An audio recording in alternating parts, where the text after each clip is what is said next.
This scene takes place on page 88 of the novel, right after chapter 13. Right after Henry arrives at the hospital, waiting on bed rest for the doctor to arrive. I woke for good long before it was light and heard roosters crowing and stayed on awake until it became light. I was tired, and once it was really light, I went back to sleep again.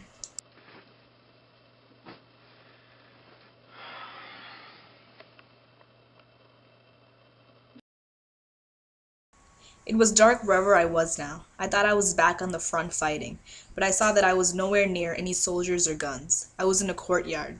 I turned to look around me and noticed Catherine by my side. She grabbed my hand and started walking. It was raining as Catherine led me down a rugged path.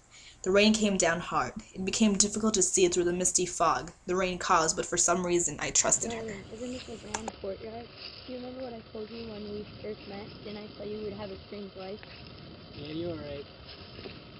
I guess we can't have a normal life in the midst of this one. We walked on down a now grassy path that led to a large secluded area. All I noticed were large life-size salt pillar statues that seemed as if they had just been frozen in time, as if they had turned back for the last time to see the destruction of their city.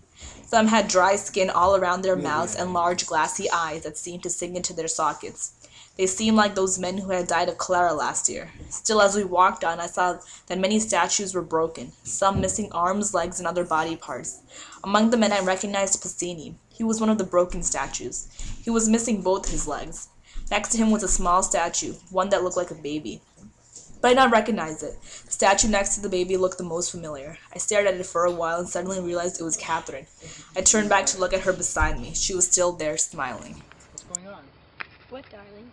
Why is there a statue of you here? Why isn't there one of you? It seems that many other soldiers have one. I don't know. Don't you wonder why there's a pillar of you here? Not really. As long as I'm with you, I don't really notice anything else.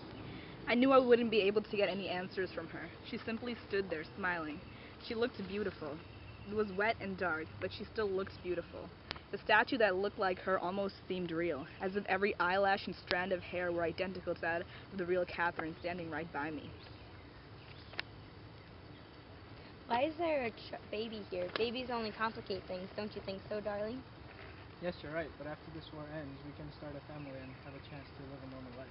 Yes, darling. Anything for you. I'll be a splendid wife for you. I know you will. We'll be happy as long as we're together. You're the only thing that matters to me.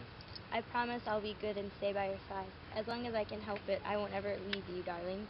It was strange seeing Catherine alongside a row of fallen soldiers, as well as right by my side. They were all so still. It made me uncomfortable, and I wanted to leave.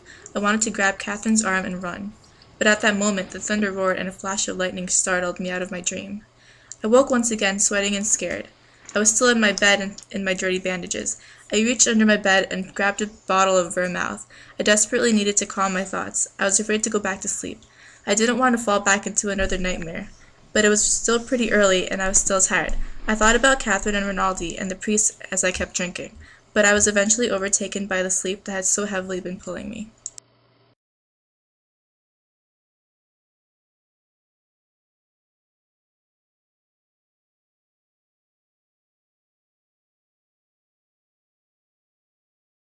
As long as I can help it, I won't ever leave you, darling. Duffy rules!